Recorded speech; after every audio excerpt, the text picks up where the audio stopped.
10, 9, 8, 7, 6, 5, 4, 3, 2, 1.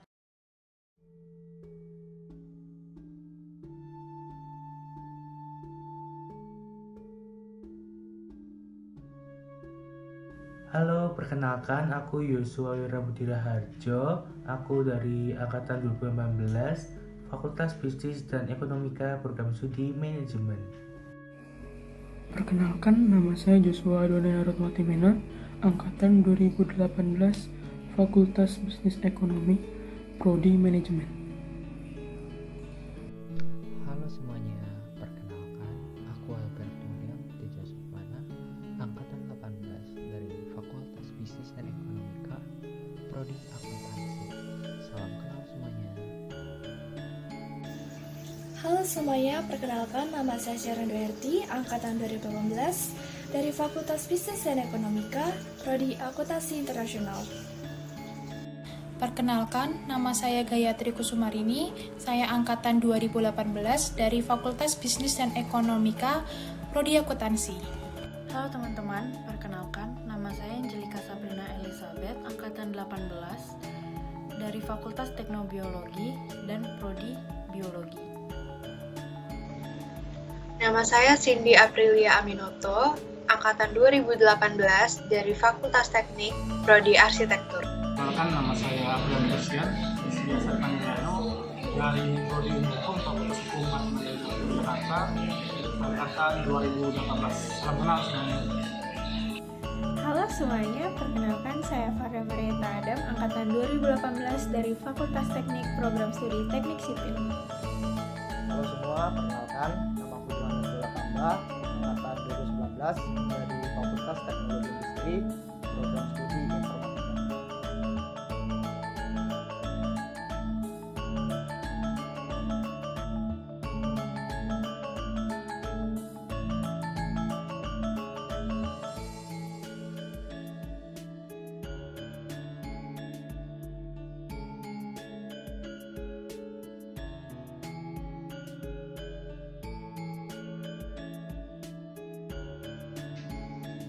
Perkenalkan, kami dari kelompok 101 KKN periode 80 Universitas Atmajaya Yogyakarta akan membahas tentang pengembangan Minapadi sebagai bahan pangan dan wisata di Desa Demangrejo.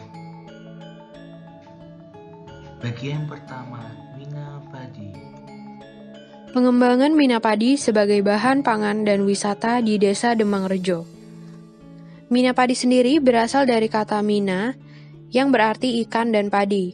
Nah, jadi usaha Minapadi ini adalah gabungan dari usaha budidaya ikan dan juga padi. Jenis usaha ini semakin ramai digeluti karena selain membantu meningkatkan potensi lahan sawah dalam aspek irigasi, Minapadi juga meningkatkan pendapatan petani karena pemasukannya berasal dari dua jenis usaha budidaya. Di Indonesia, Minapadi sudah dikembangkan sejak tahun 2015, dan pada tahun 2018 ada 13 negara Asia Pasifik yang mulai belajar teknik usaha ini dan mengembangkannya di negara mereka. Nah, setelah mengenal Minapadi, maka kita harus mengetahui manfaat dari penerapan Minapadi itu sendiri. Adapun manfaat yang didapatkan petani antara lain, yang pertama, tanah menjadi lebih subur dan hanya diperlukan satu kali pemupukan. Yang kedua, hasil panen ganda yakni panen padi dan juga panen ikan. Lalu yang ketiga, dengan Minapadi, petani dapat mengurangi biaya tenaga kerja untuk menyiangi rumput. Yang keempat, adanya peningkatan efisiensi penggunaan pupuk dan air. Lalu untuk yang terakhir, dengan Minapadi maka lahan sawah dapat dijadikan tempat rekreasi bagi masyarakat yang berkunjung. Selanjutnya, dalam menentukan pilihan lokasi untuk Minapadi, terdapat beberapa cara yaitu seperti yang pertama, lokasi budidaya harus memiliki sumber dan ketersediaan air yang cukup untuk proses persiapan lahan dan pemeliharaan serta harus bebas bahan pencemar. Yang kedua, kawasan persawahan irigasi teknis dan non-teknis yang bebas banjir dan bebas pencemaran serta sesuai dengan rencana tata ruang dan wilayah. Yang ketiga, jenis tanah liat sedikit berpasir dan tidak poros, atau air tidak meresap ke dalam tanah. Keempat, ketinggian lahan 0 sampai 700 meter di atas permukaan laut dan kemiringan tanah relatif rendah. Yang terakhir, akses jalan mudah dan terjangkau sehingga memudahkan dalam pengangkutan sarana produksi dan hasil panen. Selanjutnya, untuk penerapan Minapadi terdapat beberapa tahapan. Yang pertama yaitu tahap persiapan lahan persawahan yang terdiri dari beberapa langkah, yaitu 1. Pematang di sekeliling petakan sawah harus kokoh untuk menghindari kebocoran air. 2. Lebar pematang sawah yang dibutuhkan berada di kisaran 30-50 cm dengan ketinggian kurang lebih 40-50 cm. 3. Untuk saluran irigasi area masuk dan keluarnya air diberi filter yang bisa dibuat dari kawat kasa, bambu atau bahan lain sejenisnya untuk mencegah ikan keluar dari lahan sawah. 4. Untuk pengairan air dapat diposisikan lurus atau menyudut pada diagonal lahan. 5. Jenis padi yang cocok untuk Minapadi adalah yang tahan terhadap genangan pada awal pertumbuhan tunasnya, serta berakar kuat dan lebat. Salah satu contoh padi tersebut yaitu jenis Ciherang dengan menggunakan perbandingan 2:1 sampai 4:1 untuk jarak penanaman. Selanjutnya yang kedua yaitu tahap penebaran ikan yang terdiri dari beberapa langkah, yaitu 1. Jenis ikan yang cocok untuk Minapadi adalah yang pertumbuhannya cepat, tahan terhadap penyakit, banyak diminati konsumen, harga jual yang tinggi, dan berwarna cerah. 2. Ikan ditebarkan ke lahan sawah setelah 4 hari penanaman. 3. Jika ikan yang ditebarkan berukuran 2-3 cm, maka penebarannya adalah sebanyak 2-3 ekor per meter persegi. Tetapi untuk ikan ukuran 3-5 cm, penebarannya sebanyak 1-2 ekor per meter persegi. 4. Untuk perawatan budidaya ikan, disarankan pemberian nutrisi tambahan berupa dedak, yaitu gilingan lembut kulit padi sebanyak 2 hingga 4 kg setiap hari per hektar lahan Minapadi. Dan selanjutnya yang terakhir yaitu tahap panen. Tahap panen ini pada umumnya memiliki masa panen untuk bibit ikan dapat dilihat dalam kurun waktu yaitu 2 bulan. Bagian 2, wisata di Desa Demangrejo. Berikutnya saya akan menjelaskan wisata yang dapat dikembangkan di Desa Demangrejo.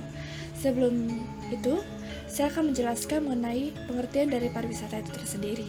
Pariwisata dapat diartikan sebagai sebuah perjalanan penuh atau lengkap, yaitu bepergian dari lokasi tertentu ke satu maupun beberapa lokasi lain, baik singgah maupun tinggal sesaat tanpa bertujuan untuk menetap, yang selanjutnya kembali ke tempat asal.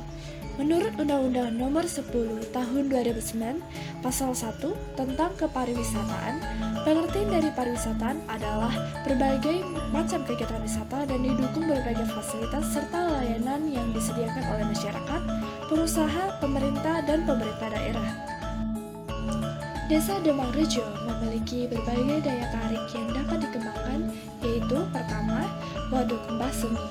Waduk Kembah Semi adalah salah satu daya tarik wisatawan yang dapat dikembangkan di Desa Demangrejo. Kemudian ada Edu Wisata Agro. Nah, di Demangrejo ini merupakan salah satu sentra bawang merah yang mampu membangkitkan ekonomi daerah dan juga pertanian bawang merah Demangrejo. Dan ini memberikan hasil yang optimal sehingga hal ini dapat dikembangkan untuk memberikan edukasi bagi masyarakat luar desa yang ingin belajar sekaligus berwisata. Kesimpulan,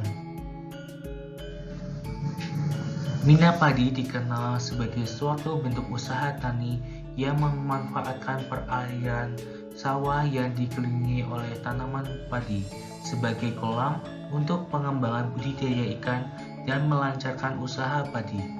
Jenis usaha ini semakin ramai diterapkan oleh banyak pengusaha karena selain membantu dalam potensi lahan sawah irigasi, Minapadi juga meningkatkan pendapatan petani dari gabungan dua jenis budidaya.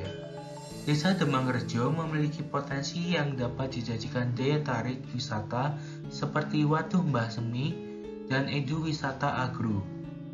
Dalam pelaksanaan KKN ini memberikan kesempatan bagi mahasiswa untuk dapat mengabdikan diri kepada masyarakat dengan memberikan solusi yang lebih baik dan juga berguna bagi pemerintah dan teristimewa untuk seluruh warga desa Demangrejo. Saran. Yang pertama, masyarakat diharapkan dapat mengembangkan Minapadi untuk dijadikan sumber kehidupan dan dapat menjadi daya tarik wisata serta pemanfaatan waktu dan ekowisata agro agar dikenal oleh banyak orang.